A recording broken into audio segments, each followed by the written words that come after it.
day 70 of my carnivore life, and I wanted to talk to you about one of the biggest topics in my life. And I'm gonna be totally honest, because I think that most of you do understand what a lot of people in the real life don't understand, because I saw it in some of your comments that you're going through the same thing. So this is the first time I feel more comfortable to talk about these things, because I never talked about anybody to this. So one thing, if you remember David Hasselhoff, one of the videos where he was drunk eating this McDonald's burger and everything is falling apart, and he was just, being into this burger, and this awful disturbing video that went viral. I don't need alcohol for that. That's what I was, that's what I am sometimes. I'm a completely addicted junkie for carbs and sugar. So what does this mean in actual? If you saw the TED Talk, I'm gonna link it in the description box. They had also experiments with mice and these kind of things, and they saw that a food addiction, it's the same like a drug addiction. It's having the same, you need a dopamine rush, and it's having to the same things where if you have amount of sugar and carbs, it can get worse and worse and worse, because you always need more, and at some point you are having this addiction which is just unstoppable. And I always had a mom that worked hard, and my dad also, and when I came home, I was alone at home, and they always had something cooked for me. My mom always cooked for me, but I also had always money to buy something if I need something. So what does a young person do? It goes and just buys junk if it's used to. And for my lunch, if I said, you don't need to pack me lunch, or just give me some money, there is a buffet, I can go there. And this time there were more cheaper things than now. I went there and I ate pizza and chocolate and these kind of things every day. So it started very early when I was little with these kind of foods, and I just didn't like anything else. My mom cooked healthy, and I just didn't like it, because my receptors about taste are just through the roof. And it was going on, and my mom doesn't know it, but she maybe will see that I stole my the little book you have where your parents put money on it on a bank. I stole that a lot. I stole it, and once I even lost it. And they were putting their money for my future, and I stole it, and I was getting ice cream. I was getting a lot of ice cream, like this big banana split ice creams, and I was getting with my friends there, and I was always the one paying, and that was what I was doing. I was doing secret eating, and a lot of secret eating in a very, very disturbing way. And every time I bought something, I try to get rid of the evidence and the bags and these kind of things, and I really went through a lot to get rid of these things. So I was really an addicted person which was trying to hide it. When I was 17, 18, I had my first boyfriend, and he was always different. He was always the cool guy, everybody was looking up to him. He was my first love. And after 7-8 months, I noticed something the first time, because the first you have these pink, glasses, but I noticed that he was eating so much, and he was drinking a lot alcohol, and he was always putting me into these positions where we always drink together, and it was getting a little bit out of control, and I was very young. And one said when we were eating outside, and somebody said, how can you be that thin? Because he was very thin. How can you be that thin but still eat so much and drink so much? And he was joking around. And this night, this particular day, I noticed something. Every time he was overeating a lot, and he was like crazy eating. It wasn't one toast, it was like 10 toasts, full of these kind of things. It was just impossible to even watch him eat that much. I noticed that he had a habit which was always drinking after it a half of a liter of water, just pour it down, and then pretended that he got a phone call or something, or he has to, call somebody, and then he disappeared for a longer period of time, and then he came back. that's what I realized more and more and more. And one, as soon as I kept attention to the situation, I realized when we were together that he was bulimic and that he was puking all the time when he did overeat. And I asked him and I tried to talk to him about that, but he was refusing. He said, no, you're crazy and gaslighting me and these kind of things. Then I put research into it because I didn't know what this is, and I, wrote down, what is happening, why do people puke after food and these kind of things. And I stumbled then over bulimic and what it is and what people do. And I got interested in that, and I wanted to experience the same thing like he does, just to understand why he's doing it. Because he didn't want to talk to me, and I was really like a little bit helpless because I saw him getting thinner and thinner and really unhealthy, and he just didn't want to talk to me about these kind of things, and always were, distracting me, gaslighting me. And then I experienced the same thing, and then I did understand. It was like this: you have this dopamine rush, you can eat everything you want, as much as you want, until you really feel that full, and then puke, and then you feel this relief, this unbelievable, power of relief. And then it started over and over and over. And I'm thankful that I'm a person that as soon as I see I get addicted to something, I really can pull myself out and then have this distance and not do it, and not got into this addiction, but still have it sometimes, maybe 3-4 times a year. I had this situation where I was just getting out of control and saw this as my last opportunity or chance to do something. It was just insane, and it was really bad. And the problem is with all kind of things, I didn't realize that I was getting addicted to sugar and carbs. I actually didn't realize it until yesterday.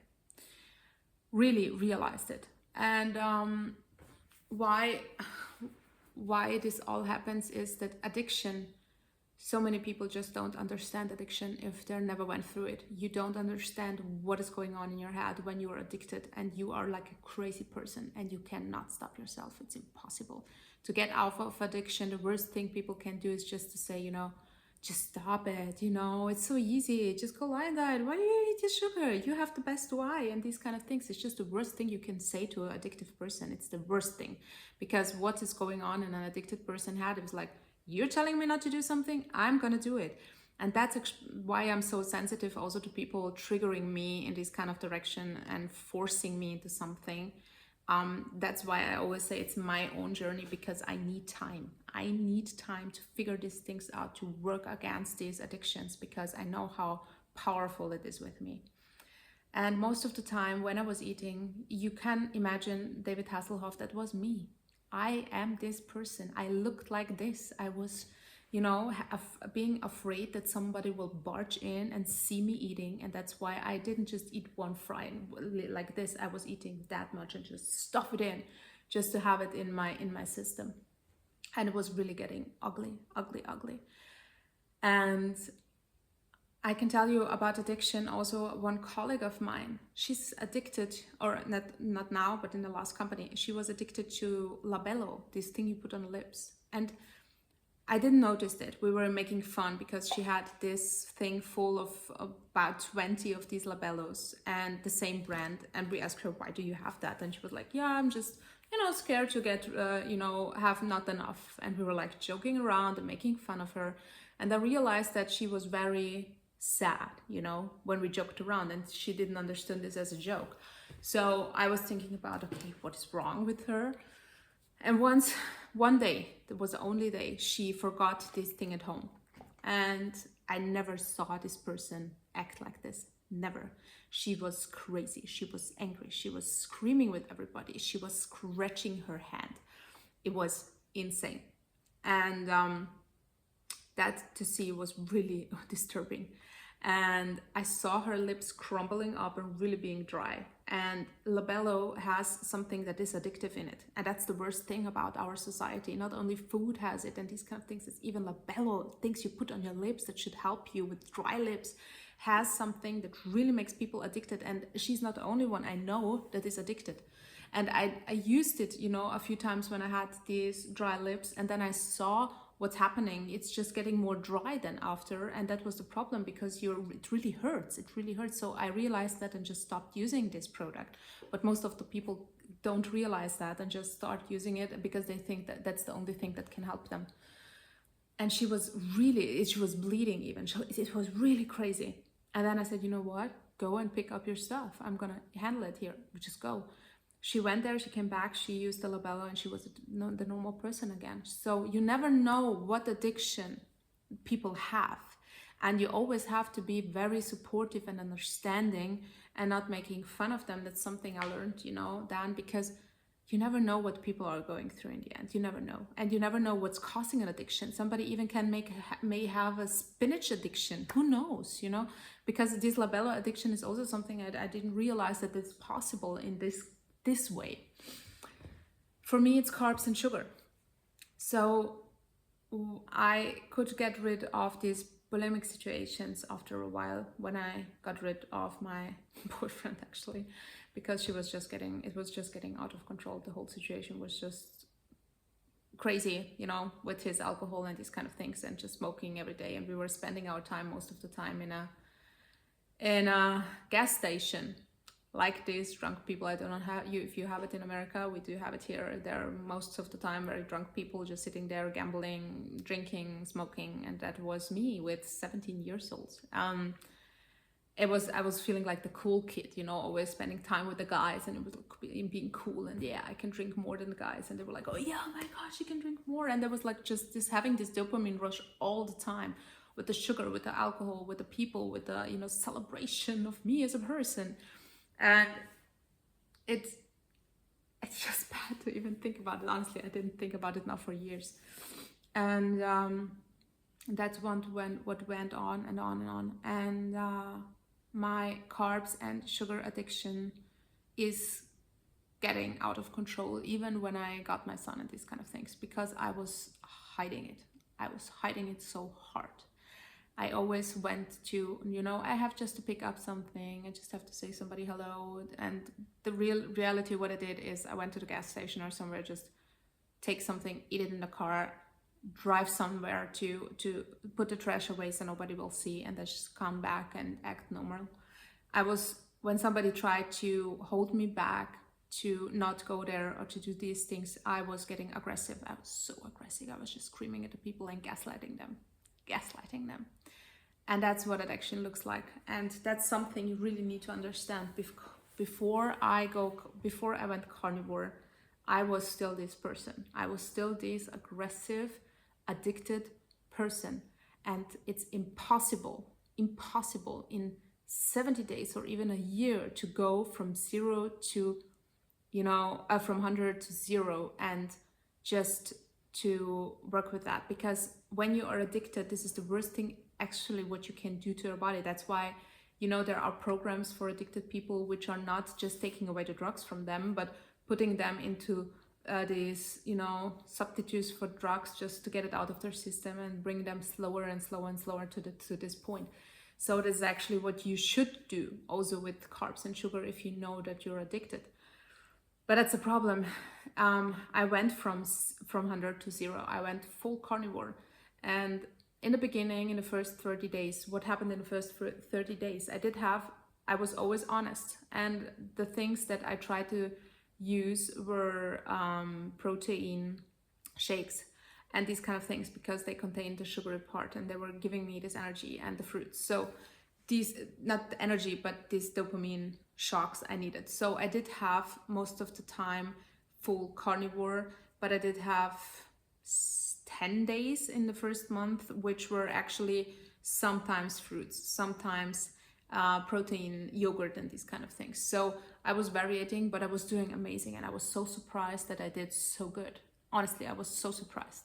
And that I only had like 1 to 2 days in the first 30 days, and I talked about it and also explained it, where I just went overboard. I tried everything. I ate everything. I ate until I was full. And then the next day I was back on track and doing the liondiet again perfectly, because my body is capable now of doing these kind of things after years and years and years of training. Just having these addictive moments, but I can pull myself out of them more easily when I give my body this addiction feeling, what is needed at the time, and then I can go the next days even full again on track, because that's how I trained myself to, I'm satisfied, I can work with that, and now I can go back on track. But as soon as I think about the stuff and don't give my body this, I went into my addiction phase, and it's getting worse and worse. So if I don't give my body, then I'm craving, I don't know, whatever it is, and then I don't give it to my body, and it's full amount until it's really crazy satisfied. Then I go into the addiction mood, which will not really easily get me out of it. So that's why I have days, and that's why I talked about, when I have these moments, I give my body everything it's needed, because I will go overboard. And that's the issue. I'm still struggling, and I can tell you, if you at some point see yourself in these kind of things, you will understand that. And to understand what I went through when I was young, I will have a great everything, you know. There wasn't something that was bad, but these addiction put me in a very bad place, in a very aggressive phase, in a very psychologically damaging phase, in a very anxieties and these kind of things.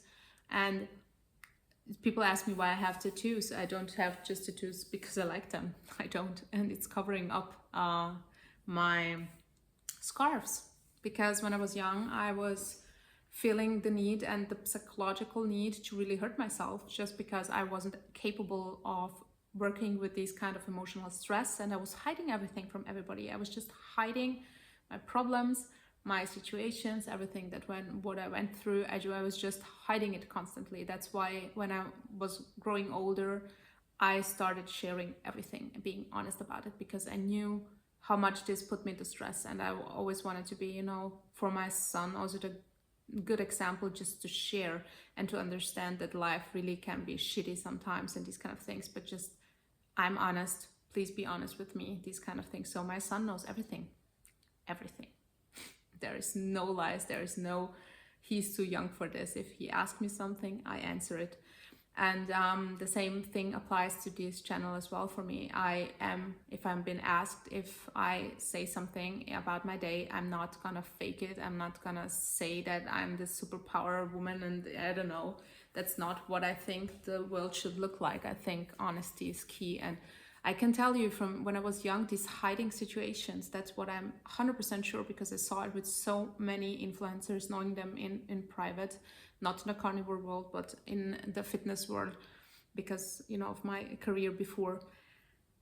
They are hiding the truth. They are hiding when they say what I eat in a day, and then posting all this healthy stuff. I know what they eat when we are together. I say, why the fuck are you just, you know, telling me the people to eat that? That's not what you eat. You are going and having plastic surgery for your good-looking stomach. Why are you kidding your community? And I was like, yeah, because they got shitstormed. And I do get that, because, you know, every time a bad negative comment shows up, it hurts, you know, it still hurts. We are human beings. We cannot just switch off. And some you know, comments which are bad, I don't care, but there are some things that trigger. And also with the people, that's always the same thing. Something can trigger you if somebody tells you something, and some things don't. And I saw it now also with a lot of these influencers in the carnivore world. I'm pretty sure it's the same thing. They're just afraid of the backlash. They're afraid of being, you know, judged and these kind of things. And even I saw this from Dr. Chaffee's girlfriend, the interview. She said, you know, they were asked, how much did it take to get rid of your sugar addiction? And she's, yeah, about 6 months. Sometimes she prepares, you know, for her kids some apple, and then she maybe have a bite. I honestly think that's, I don't know. I don't want to judge, but I think there's more behind it for most of the people, especially when you have kids. You are still triggered. If you had a real addiction, then you will be triggered maybe 1 day or 2 days a month, because carnivore helped me to get rid of these addiction situations. But what happened yesterday? Everybody who saw my video of yesterday, they knew how tired I was. I was 4 days liondiet, 2 days of Dr. Chaffee's protocol for me. He wrote me what I should do. So I was getting out everything of my body. I was getting out the caffeine. I was trying to get rid of the chewing gums. No, I was not trying. I was getting rid of the chewing gums, which also had a little bit of dopamine and calming me down situations. I was doing all these things. the lion diet, I was getting also my eggs or a little bit of variation and a little bit of pork and a little bit of this and that. I took that away. I was just eating beef and just the fatty meats, and I'm in a luxury position that I work a lot and I gain money for my working a lot. So that's why I put my money into meat, and that's what I can do, and that's when I can afford these kind of things, that I like the meat. And there are so many meats I hate. I wouldn't even know how to manage that, and they're histamine, and there are so many issues also with these kind of things, so it's not easy. And I finally found a brand that works for me in these kind of things. And then it was just a lot. It was just a lot, and I was putting my body into a lot of stress yesterday, and I saw that I was breaking down. And you saw it when you saw the video, because I share these things. And then I was lying there, and thankfully, I have people who are suggesting things that will help me. And I went into 2.5 hours of a meditation program, which was on YouTube and these kind of things. And I'm very sensitive to meditation and hypnosis if they are good. So what happens with your body is, when you are really in the meditating situation, what happens with my body is, when I lay down and I'm getting into this meditation state or this hypnosis state, because I was hypnotized a lot, and it really works with me very good. The words start spinning, like you are drunk. That's what's happening. And then you are just somehow, it's just gone.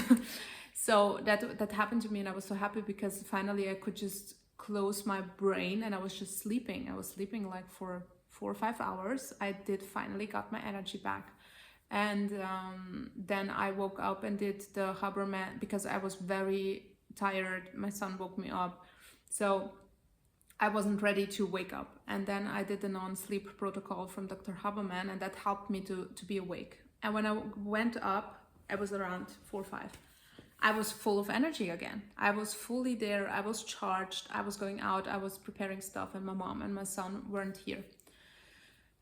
They were at a friend's house, and I was starting, to clean up the garden and these kind of things. And then I was searching for the leash of my dog, because I wanted to have a big walk, and I was so fully into it, and I was having the perfect lion diet day, and I was doing everything right. Then in the end, I could get rid with the meditation of everything. And then I was trying to find the leash, and I couldn't find it. And then I opened my mom's apartment and tried to find the leash there, because I just couldn't find it. She didn't pick up her phone.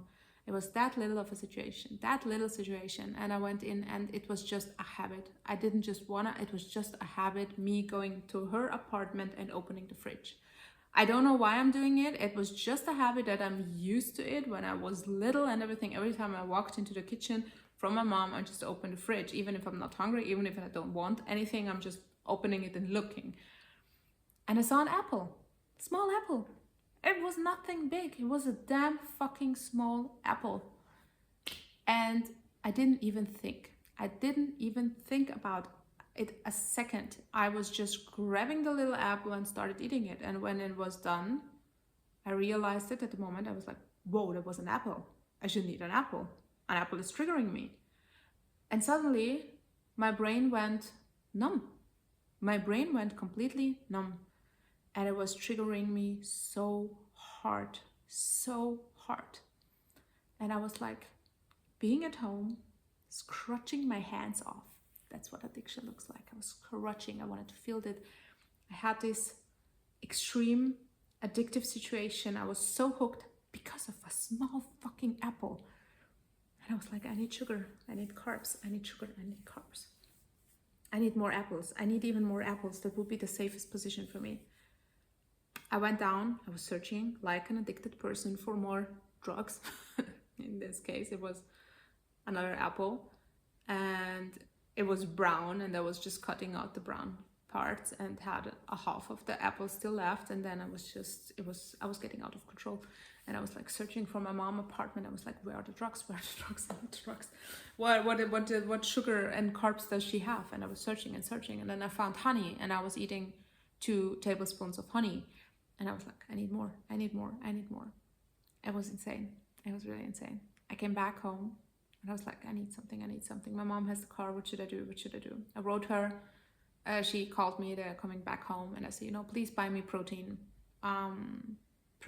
bars. So one thing you should know is the protein bars are better for me to get me out of these situations than fruits. As soon as I eat fruits or dairy, I'm in this obsessed situation. The protein bar, something about the protein bar is just giving me a little bit more of control of these kind of things. That's what I realized in my personal situation. It's like, you know, you're still feeding you the drug, but it's one of the more calmer drugs, you know, in these situations. I did have asked her to buy 2 protein bars, and I did eat them both, and I was happy. I had my dopamine, I was feeling good, you know, and it doesn't harm my body in that way, you know, in a long-term way, but I don't feel, you know, bad when I eat, you know, these kind of things. I just don't.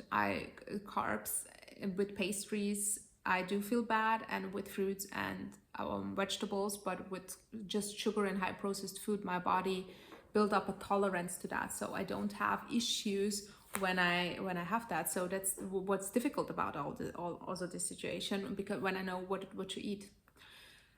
And then I was getting crazy, and I said, you know what, I need to really fuck up this day. I really need to fuck up this day, because I need to get it out of my system. And as I told you, if I have these peaks and I can manage to have this addiction situation, I can get myself out of it. If not, I will constantly every day think about, I didn't have enough. I cannot put myself out of this situation. And that's what I'm working on, and it's a hard process, and it's something you can look not into carnivore world, but in the addiction world and addiction videos, how to handle these things, and then working on it every day and struggling. And I knew that I have to clean up my car, because I have to put in some you know, wheels things, and you know, I have to just clean it up for tomorrow. And I was like going to my mom, and I said, you know, it's evening, I just gonna drive there and clean my car. And my mom said, why? That's stupid to do that now, you know, go tomorrow. And I was getting aggressive with her. I said, shut up, you know. No, I didn't say shut up, but I say, you know, why do you always have to, you know, force myself into this kind of situation? I do whatever I want, you know. I was getting really aggressive and really bitchy, and then I just, you know, smashed the door, and I was going into the car. I was going there, I was cleaning the car, I went into the gas station, I bought caramel popcorn, and I did have 2 hands full until I really had this, I can't see sugar anymore situation. And then I throw them away, and it was fine. And my situation and my peaks went over. So it is a situation. I had 1.5 apple. I did have 2 tablespoons of honey. I did have the 2 protein bars, and I did have 2 hands full of caramel popcorn. And then I was done with my situation of this rush. And today I had no issue with craving again my meat and my fat and these kind of things, and eating my liver in the morning. So, you know, you really need to understand that addiction is something so different from anything you experience in normal life. When people are addicted, especially to food, it's really getting out of control, very bad. It's not something that is just, you know, somebody that is not addicted giving you tips. Please don't do that. Never do that. You have no clue what it means to be addicted to something, and if you do, then you are in the position to really give somebody tips how they handled it. But if you're not, you are not in a position. The only thing you can do is be there for the person, be understanding, and you know, try, if you see they are there and they need help and these kind of things, just support them and say, what do you need? How can I help you? Not giving advices, you know, in your own perspective. That's not how this works. But ask, what do you need? How can I help you?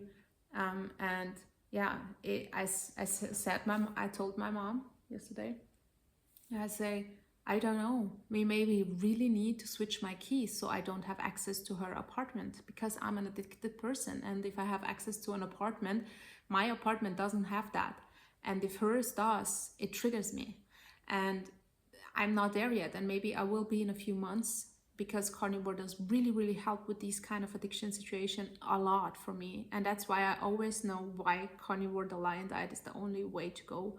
And not maybe just the lion diet, just carnivore with also eggs and porks and chicken, because these are not things that are triggering me. But dairy triggers me. I can eat 100 liters of milk until I puke, because if I start once, I will drink it all the time.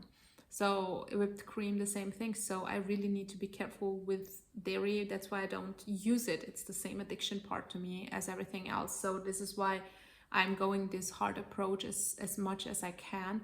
But sometimes I do have these moments, and I need to go with it until I figured it out, and they're getting less and less and less. And everybody who knows me know, for every day I share everything. I'm so damn fucking honest about it, and I never lied about anything. And that's when these things, you will really see from day one, since I post every day, what is happening and how much I developed now in 70 days with Carnivore, not to be this addicted crazy person, but still have these moments, but they're getting less and less and less. And that's what this is about. And my why is one of the strongest why I'm doing this, because I'm, actually the possibility of being a single mom, dying out because of my MS meds and just being in a wheelchair and these kind of things, my opportunities and things that are looking forward for the future are looking very dark if I don't go this path. So I'm having the most strongest why, and I'm still not capable of, fighting this addiction. The why is not enough for this addiction. As same as alcohol people, and they know they're hurting their loved ones. This is not the thing that will put them out of their misery and their addiction. It's just not. A why is not enough. And it's just about really fighting every day and see every day as an opportunity, and see what's working for you in the end and what triggers you, and to get rid of these things. But you cannot always get rid of these things. It's impossible. I am a person, I work full time in a big corporate company. I do travel a lot and these kind of things. I do have a lot of social obligations. So today I'm gonna drive to a client's, they have I don't know how you call it. It's like a swimming pool, big ones where the hot water is, and they have one of the biggest here in our country, and they always invite us for food. So I don't know what to do in the end, and because I know what to order in the end, and it's difficult. It's just figuring things out, and it's hard. It's always hard, and that's why I'm telling you, I'm on my journey and I'm doing the best I can. And I think in the 70 days, I did a lot. And me not telling also to quit butter and these kind of things, because it's maybe better, it's just not working, because I need to really, I cannot quit everything and take care of the toothpaste, because that's toxic. You cannot use this shampoo or this thing to brush your teeth or your hair. Be careful even with breathing on the mold. And oh my God, the car, don't use the car. You use the bicycle. But no, don't use the bicycle, because outside you can fall. What then? Then will something bad will happen. You're allergic to a dog that's scratching your nose all the time. You have to get rid of your dog. It's gonna make your life very bad. Just stop it, please. I really need to figure out step by step what to do, and I'm so good and going in the right direction right now, and I'm happy with me, I'm pleased with me, and I'm pleased with me going today back on the lion diet track again, because I managed now one day longer than before I went crazy. So I see that really restricting myself in this way triggers my addictions a lot. Before, I had this little goat cheese that was my little piece of heaven I had before I went on the lion diet for 4 days. And this goat cheese I do miss now, because that was something that was stopping me from having these addictive moments. So I need to figure out the balance, what to do and how to do these things. And also the matcha tea was saving me from going nuts and crazy. So I'm not sure if I do need to implement them again before I just stop. I will try not to, and see if this happens again. I need to implement it back, because that was really saving me. And if not, I really have to think about it. So I spoke more than usual, but I think you have not a big picture, and I hope you have a better understanding of what the hell is going on in the end. And I hope you don't have the same things you go through. I really hope that you are not addicted and have it more under control and these kind of things. And I really hope you're doing good and feeling good and healthy. And if you want to share I'm happy, you know, I'm happy to read, but I know that this is a very sensitive topic to everybody. So if you want to share, just say, I am, you know, Ivy, and I'm a food addict, so sugar and carbs addict, and yeah, you know what I mean. So happy to have you guys, and hope I didn't bore you. So see you tomorrow.